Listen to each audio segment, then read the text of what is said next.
Hi, I'm Joey Lott, and in today's video, I'd like to respond to an email that I received about letting go properly. And so this was an email exchange that I had with somebody, and I'm just going to read the relevant part of it.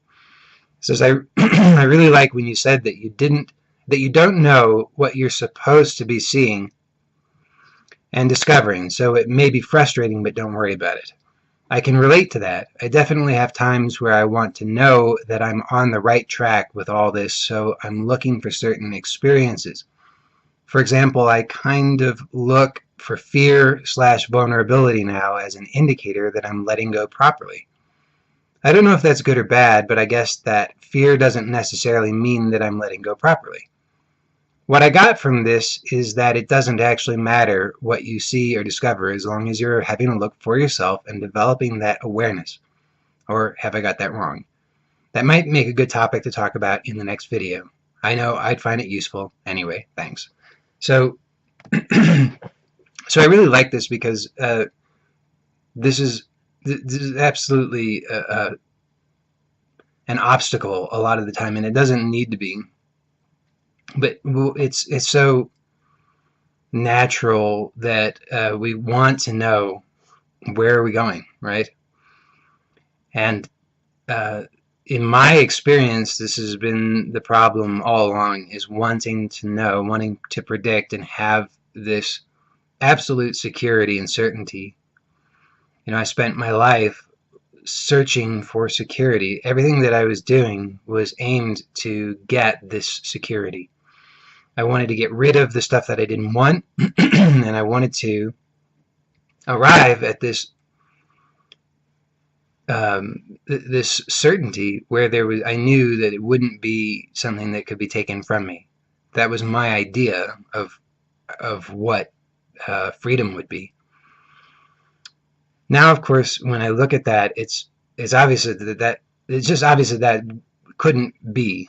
That's not freedom, because if something is taken away or something is added and then the freedom is no longer, that's not really freedom. That's it's like walling off a city and arming it and having an army protecting the city all the time and saying those of us inside of the city are free. This is not freedom. It's a prison, is what it is. And even if it's a very nice prison, maybe inside of that fortified city, it's a very nice place, but it's a prison nonetheless. It's not real freedom. And so now I see that was that was what I was seeking for.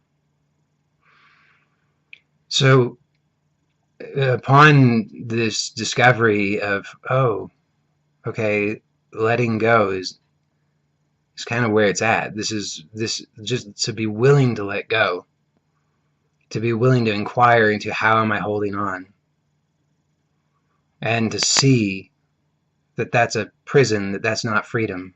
To be willing to allow whatever it is that's here, whatever experience is happening, that's real freedom, because that can't be taken away. That can't be harmed in any way. That's the freedom that's totally inclusive. So upon that discovery, though, of course, it's very natural and normal that then there's going to be a reassertion of this the same pattern of, oh, now I get it. Now how do I hold on to that? How do I get this forever? There's an experience of something that's nice. So it's like your whole life you're trying to avoid letting go. You're trying to avoid falling. I'm mixing metaphors all over the place here, but you're trying to avoid falling. So you've been tensing up and gripping and grasping to anything desperately, trying to avoid falling. And then somebody says, or just by chance or luck, you discover that you can let go, or that letting go happens, and this very bizarre experience, because you discover that it's not what you thought. I mean, just test it out right now. Just notice where it is that there's been a grasping or holding on. And I'm not even talking conceptually, I mean directly right now, just in your actual experience. Take a look at how it is that there's a grasping, clinging, attempting to figure it out, to protect, and just see that it's possible right now, just for an instant, to let that go. And then there may be this experience of letting go and vulnerability and falling being other than what you thought. You thought it would be absolutely nightmarish. You thought it would be the worst possible thing. That's why you spend your whole life trying to avoid it. But then there's this glimpse of, wow, it's not at all what I thought. I'm not sure what to make of it. But there's almost a sense of pleasure in it, almost a sense of because it's alive. There's this aliveness in the letting go. It's not that it's really not alive when there's a holding on. It's just that when there's grasping and clinging, tensing, that's it's kind of constricted. And so in the letting go, there can be this realization of the aliveness. It's already always here, and this is it's just it becomes more obvious in that moment, or in this moment, if you're just letting go for an instant. So then, of course, what happens is that that old pattern of trying to figure it out and protect reasserts itself, and then it wants to use this experience in order to orient itself. And it says, wait, okay, that was really interesting. How do I incorporate that into this pattern of protection, grasping for security, striving for ultimate protection and safety? And so it just starts using that. And one of the strategies one of the ways that it uses that is always looking and comparing. Am I letting go now sufficiently or in the right way? Because I need a frame of reference. So I reference that time that I think I was doing it correctly when I had this experience that I think was nice, or at least was different, that I want to now incorporate into my seeking. So then it's not really, you see, it's not really fully letting go. It's like now you've got a checkpoint. You know, before I'm going back to the old metaphor. You know, you get the city that's walled off, and it was like there was no way in or out at all. Now it's like you got a checkpoint, but there's not real freedom. The freedom is just the discovery that there was never a wall anyway. That the whole thing was just a charade. I mean, it's just a big joke. There was never any way to. I'm going to go back to the falling metaphor now. There was never any way not to fall. This has always just been falling. And no matter how much clinging or grasping, it does nothing. It serves no purpose other than to create this sense of suffering and misery. That's it. I'm not saying that it's wrong, because in the right context, this mechanism is useful. It's not. We don't want to subvert it or get rid of it, because in the right circumstances, I mean, if you're physically falling, the ability to grasp may be useful. If you're, you know, or to brace yourself, or whatever. I mean, there are various thoughts on that, but whatever the case may be, I mean, this ability to protect ourselves.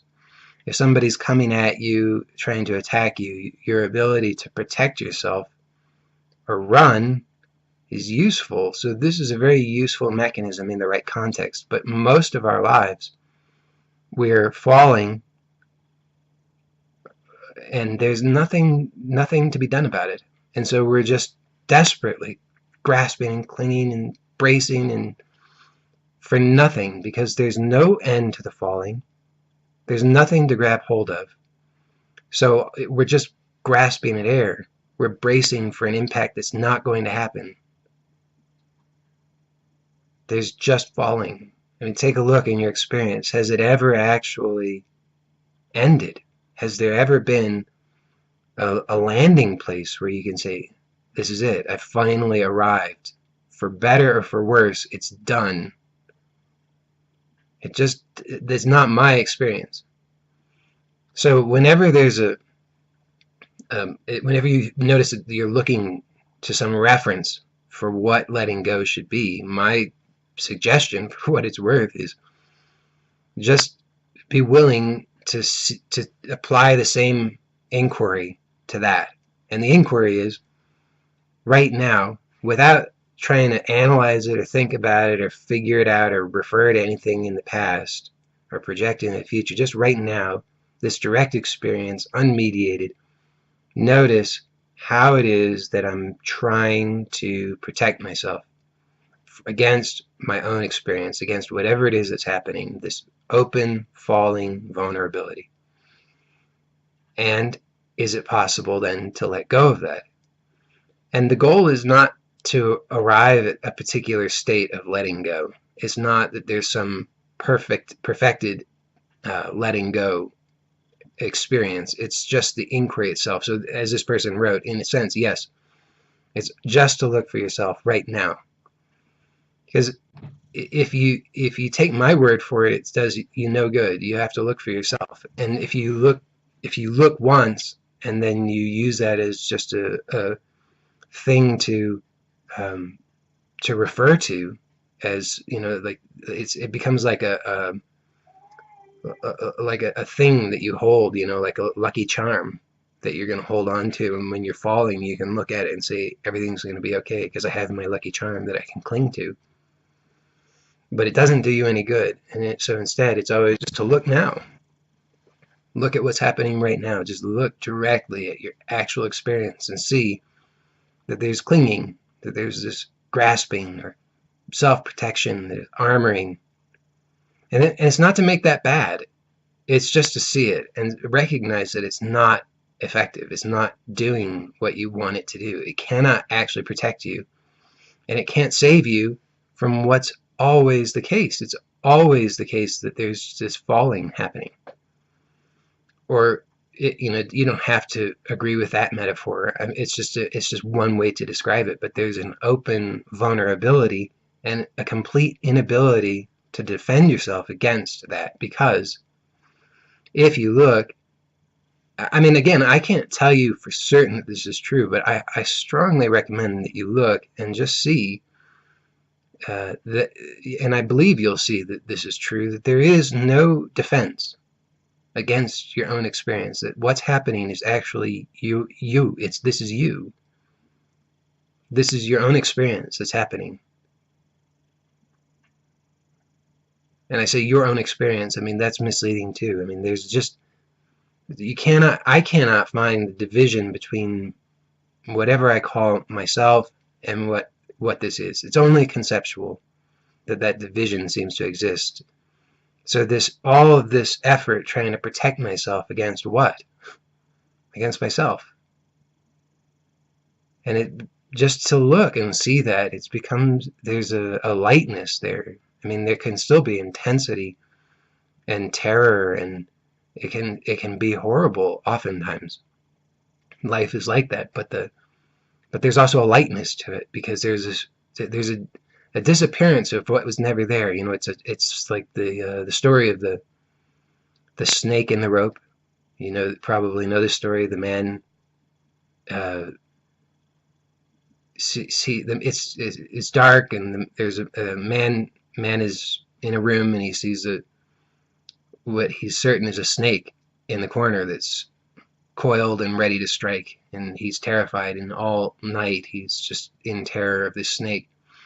And then at dawn, just as there's enough light that he can see, he recognizes that it was a rope all along. It's just a coiled rope.